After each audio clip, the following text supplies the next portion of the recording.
Xảy ra chuyện gì? Hóa ra các chú lại là những người tài giỏi đến vậy. Vậy thì tôi cũng phải dành sự tôn trọng mới được. Đây là kỹ thuật câu thái cực quyền pháp. Thái cực quyền pháp đã hóa giải toàn bộ sức mạnh mà họ dốc hết ra. Đang làm cái trò gì vậy?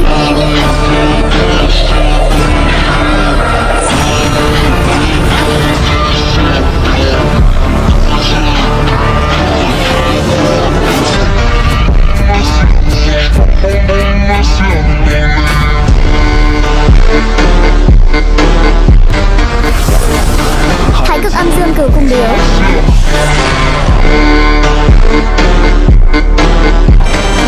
Thái cực sinh lưỡng nghi sinh tứ tượng sinh bát quái.